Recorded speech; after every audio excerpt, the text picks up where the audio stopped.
We are getting close to the end of the sermon series. Yeah, it's been 18 months, and we're wrapping it up. And so we've been finishing the book of John, and so if you look to the walls, you got a couple things coming up. The next series that we're going to be doing is actually, we're going to be having Tom Weaver here for the revival, so pretty exciting stuff. And it's January 30th through the 3rd, and it's a chance each night that week to invite people. He'll be speaking every night. You can check your bulletins, check out for the times and everything when that's coming up. And then I'm really excited for the series after that we're going to be doing. It's called One Hit Wonders. Just every book in the Bible that has only a single chapter, we're going to go through that and take a look at that, because these guys had such a small chance, just a small section, to make such a huge impact on the world. And these guys took one chapter, and that one chapter has lasted thousands and thousands of years. And so there's really some significant stuff going into there. So I'm excited about this new series coming up. Before we jump into the scripture, let's go ahead and read it, and then we'll kind of dissect it here. So we're in John chapter 21, verse 15 through 23. And it's one of these ones that there's just a lot compacted in there. So let's check it out. All right, John chapter 21, verse 15. When they'd finished eating, Jesus said to Simon Peter, "Simon, son of John, do you love me more than these?" "Yes, Lord," he said, "you know that I love you." Jesus said, "Feed my lambs." And again, Jesus said, "Simon, son of John, do you love me?" He answered, "Yes, Lord, you know that I love you." Jesus said, "Take care of my sheep." And the third time he said, "Simon, son of John, do you love me?" Peter was hurt because Jesus had asked him a third time, "Do you love me?" He said, "Lord, you know all things. You know that I love you." Jesus said, "Feed my sheep. Very truly, I tell you, when you were younger, you dressed yourself and you went where you wanted. But when you are old, you will stretch out your hands and someone else will dress you and lead you where you do not want to go." Jesus said this to indicate the kind of death by which Peter would glorify God. Then he said to him, "Follow me." Peter turned and he saw the disciple whom Jesus loved was following them. This was the one that had leaned back against Jesus at the Last Supper, and it said, "Lord, who's going to betray you?" When Peter saw him, he asked him, "Lord, what about him?" And Jesus said, "If I want him to remain alive until I return, what's that to you? You must follow me." Because of this, rumors spread among the believers that the disciple would not die. But Jesus did not say that he wouldn't die. He only said, "If I want him to remain alive until I return, what is it to you?" So before this passage, before this starts, right before it, comes the most awkward breakfast in the history of the world. Like in this moment, if you read ahead of that, or what we covered last week, if you weren't here, Jesus preached out of this section where Jesus appears to his disciples and he starts to make them breakfast and he calls out to the boat. Now, in that moment, it's this awkward time because they're all kind of together. But with any good awkward situation, there's a lot leading up to it. When I was growing up, there was this guy at our church that called my stepdad, his name is Millard, he called him Raymond for about a year and a half. So every time my stepdad would walk in the church, guy like, "Hey, Ray, how you doing?" We could not figure out why this guy was so sure my stepdad's name was was Raymond. And he called him Raymond forever. And every day my stepdad was just gracious, "Hey, how you doing?" And so he would just answer to Ray. Now, the moment that this guy found out my stepfather's name was not Ray was not the awkward moment. It was the awkward moment that he thought back over the year and a half that he'd been calling him by the wrong name, right? He thought, "Oh my gosh, for the last 18 months, almost 75 Sunday mornings, I've been calling this guy by the wrong name." And so to have that full that emphasis of how awkward something is, you got to get the full story. Because we could read this breakfast, but I think the awkwardness actually starts way back in John chapter 18. Now, this is the point where Jesus is telling his disciples, he's giving them these last words, and he's getting ready, you tell the words are coming out of Jesus, really this laden, this heavy burden, and he's telling them, just guys, you've got to love one another. The disciples, you know, the rest of the world is going to love you, he's going to know you because you love one another. And he's just like getting really down, nitty gritty with the disciples. And then Peter, all of a sudden, he's like, "Where are you going?" And like a kid with ADD can't pay attention to what he's saying. It's like he's like, oh, squirrel. He's looking and he's like, no, where are you going, Jesus? And Jesus is like, well, where I'm going, you can't follow me. And Jesus makes that famous statement. He's all, I will follow you everywhere. To the ends of the earth, Jesus, I will die for you. And Jesus goes, really? And he says, where I'm going, you can't follow me. But soon you will follow me. Right? Now, the next thing that happens in the next chapter, actually in chapter 18, that was chapter 15, chapter 18, Peter goes, and Jesus is arrested, and 3 people come up to Peter and say, hey, weren't you one of his disciples? And he says, no, that wasn't me. And he denies Jesus 3 times.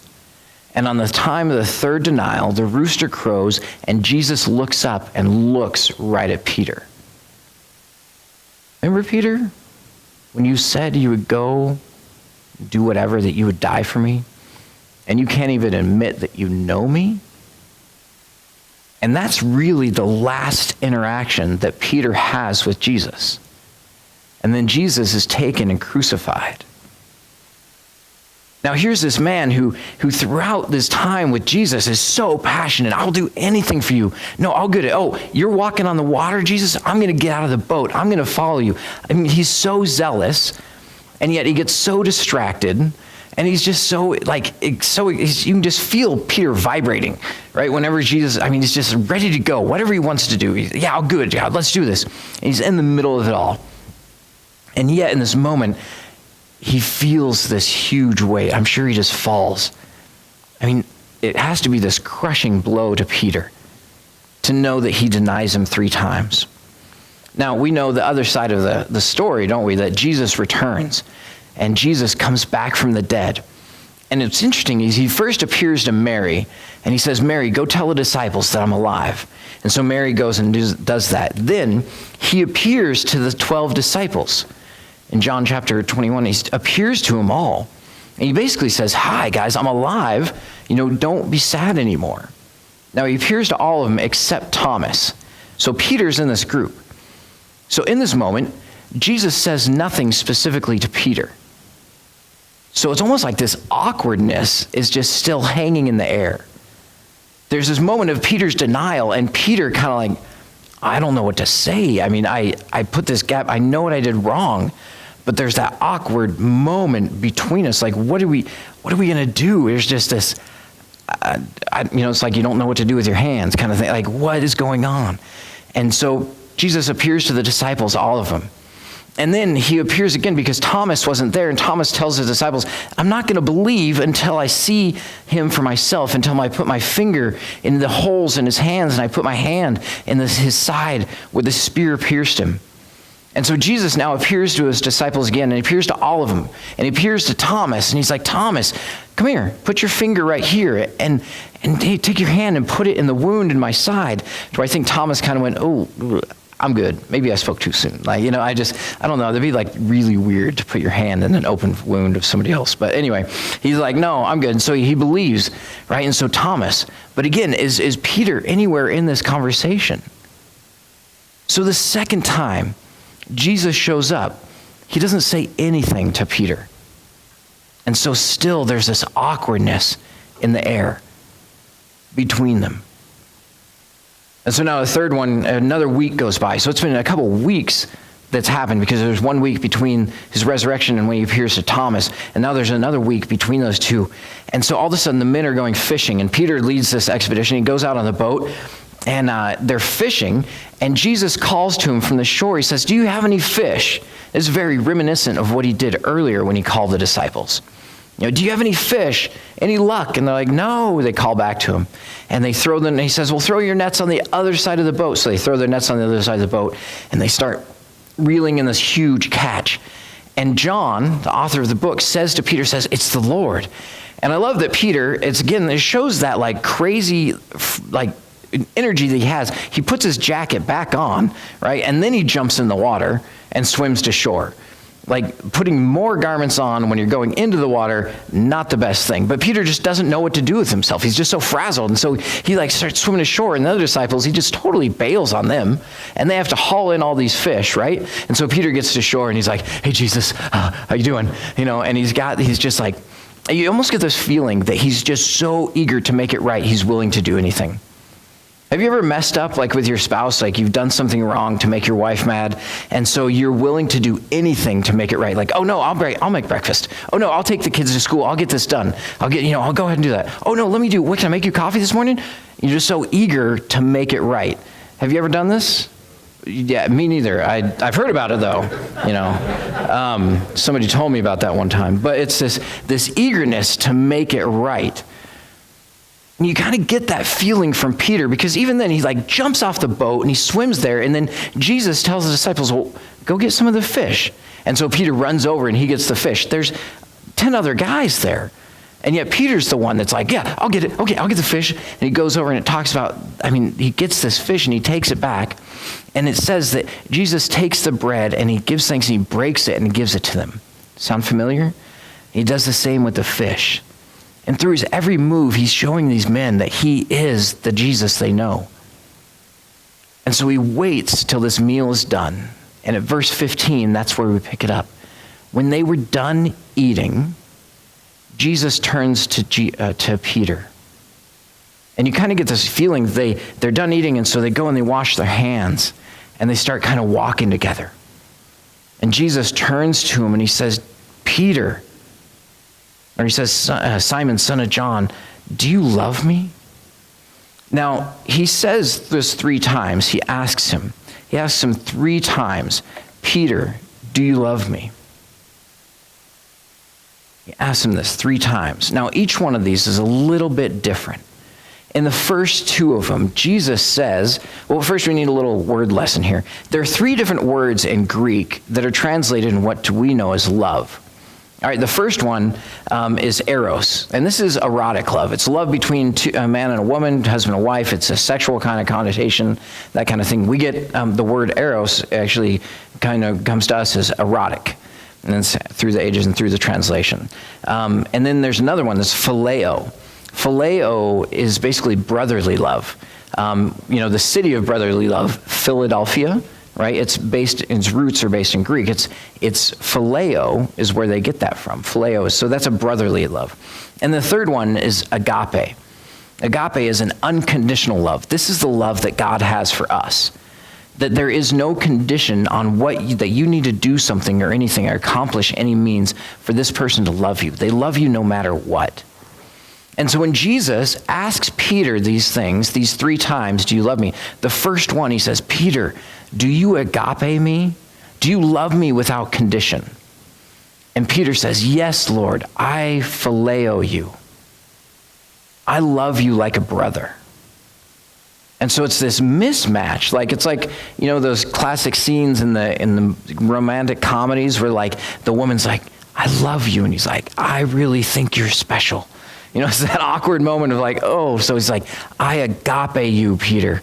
He's like, I phileo you, Jesus. You love me, I love you like a brother. And so it's this weird. And so Jesus said, okay, well, feed my lambs. And he says again, Peter, Simon, do you agape me? And he says, Lord, I love you like a brother. I phileo you.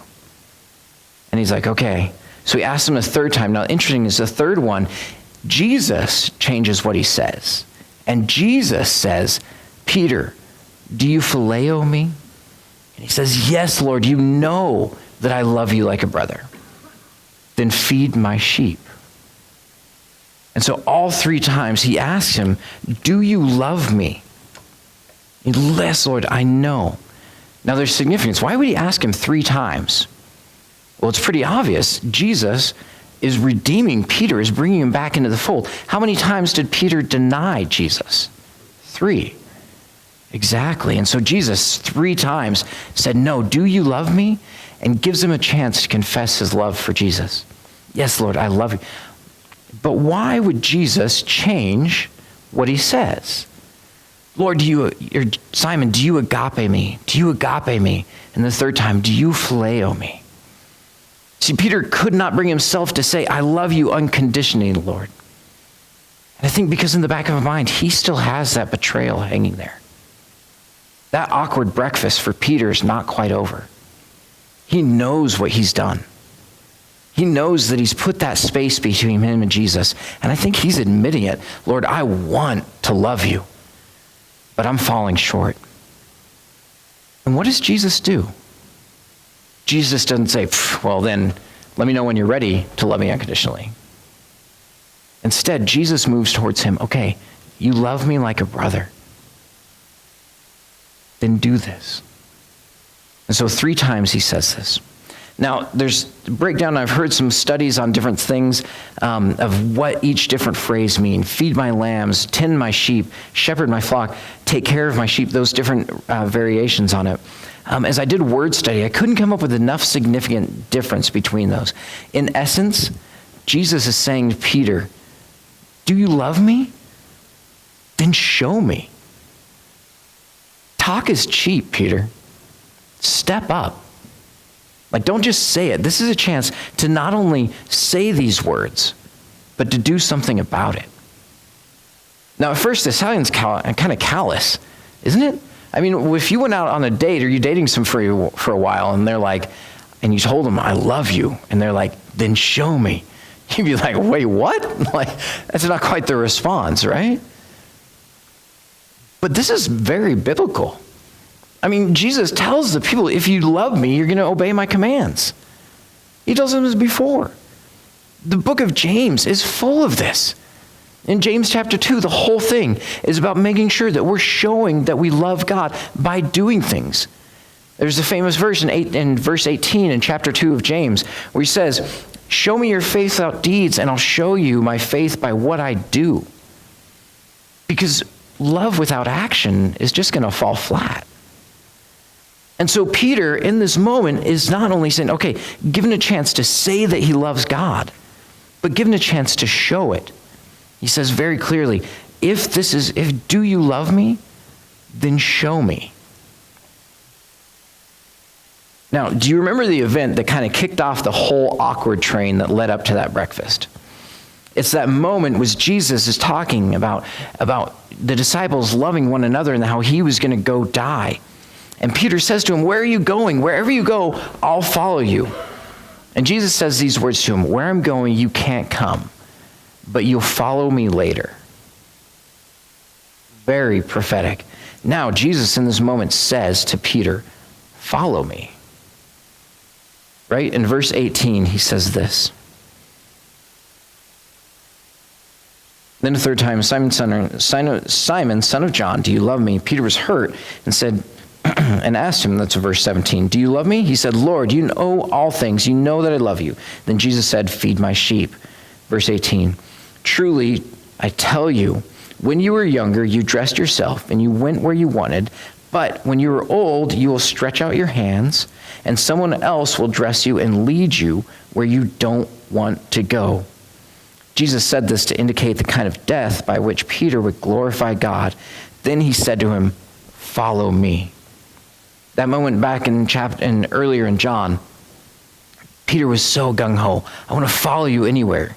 He says, you can't go, but you will follow me. And now at this moment, he says, okay, Peter, now it's time to follow me. Again, he's brought him back. He's redeemed him. He says, okay, those 3 denials, we're through. That's taken care of. But now you've got instructions. Follow me. But he warns him very, very clearly. Follow me, but know that it is going to cost you, Peter. So make sure you're really committed. Because, I mean, this is so clear. Peter, you are going to die because of me. And it's not just going to be some easy, simple death. You're going to go somewhere where you don't want to. You're going to be led to a place where you didn't want to end up. Yeah, are you willing to follow me? I'm sure the lump in Peter's throat was pretty big at that moment. Yeah, I said I would follow you. Now I've got to back up what I said. So no, he says, follow you, or follow me, but know that it's going to cost you. All right, in verse 20, he keeps going. It says, Peter turned around and saw the disciple whom Jesus loved was following him. This is the one that leaned back against Jesus at the supper, and it said, Lord, who is going to betray you? Okay, now this low-key just bugs me. Why can't John just say John? I mean, could you imagine getting this guy's business card? Like, oh, John, the one who said, and it's like his title would be 20 words long. Or could you imagine looking at the entries in his cell phone? Like, oh, it's Dorothy who sits in the preacher's left on the far back row, and she always has these awesome masks. Like, it's never just, you couldn't be Dorothy, or it's Don, who always has a hat and takes it off and puts it on his knee, and is always driving his granddaughter Misty nuts. Like, it's not, why can't you just say John? Like, he doesn't do this. So when I get to heaven, we're going to have a conversation. Like, why does he have to take the scenic route to get to his own name? He can't just say John. But anyway, he says, basically, if you could shorten this to Peter looked back and he saw John. That's all you have to say, right? Okay, so he looks back and he saw John. When Peter saw John, he said, Lord, what about him? And Jesus answered, if I want him to remain alive until I return, what's that to you? You must follow me. So again, he says to Peter, follow me. And I would say on this one is the emphasis is follow me. Because Peter got distracted in this moment, didn't he? He took his eyes off what he was supposed to be doing and started looking around at other people. Now, this is very similar in my mind to when Jesus is walking on the water. And he's walking across the lake, and the disciples are in the boat scared, and they think they see Jesus, and they think he's a ghost, and they cry out in fear. And Jesus said, don't worry, it's me. And Peter says, if it's really you, have me walk out to you. He says, come on. And so Peter climbs out of the boat, and Peter walks on the water to Jesus. And then it says that he takes his eyes off Jesus, and he starts looking around at the wind and the waves, and that's when he sinks. And Jesus lifts him out of the water, and he says, why do you have such little faith? See, Peter was doing good when he had his eyes on Christ. But when he started looking around at the things around him, that's when he started sinking. And in this moment, he's got this focus on Jesus, this redeeming this relationship, right? Jesus has brought him back into the fold. 3 times he denied him. 3 times he's been forgiven. And in that moment, Jesus says, follow me, even to death. And what does Peter do? Well, what about this guy? He takes his eyes off Christ, his focus off his Savior, and he starts looking around at other people. What about him?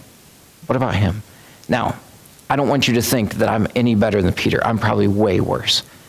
I get so distracted by other people. But Jesus said, it's not going to look the same for other people.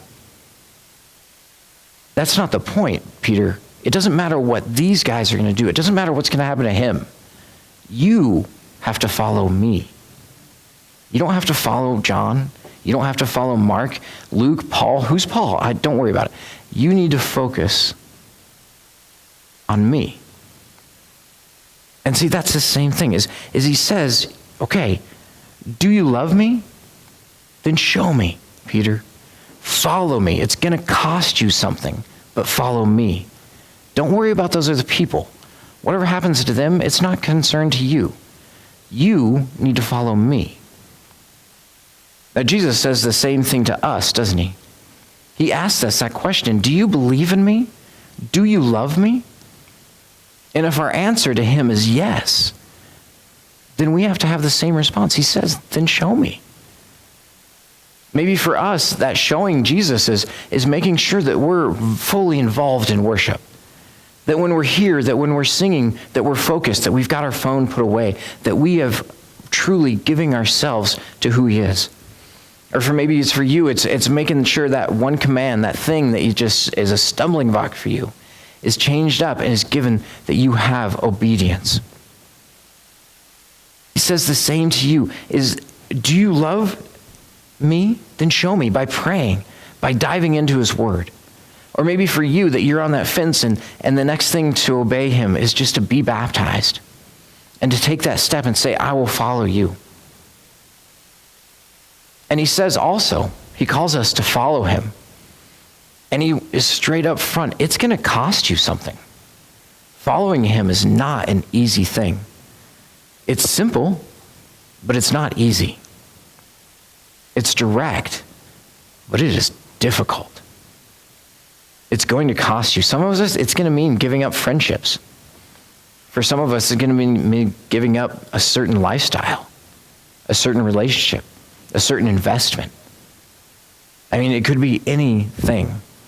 And I don't know what it is for you specifically, but it's going to cost us something.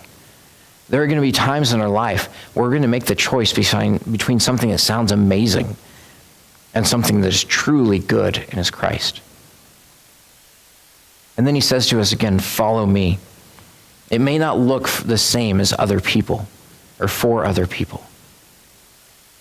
You may look around at other people. I've got this friend who I know is just following God's will, and it has led him to be an entrepreneur and have this business that is just skyrocketing, and financially he doesn't have to worry about anything.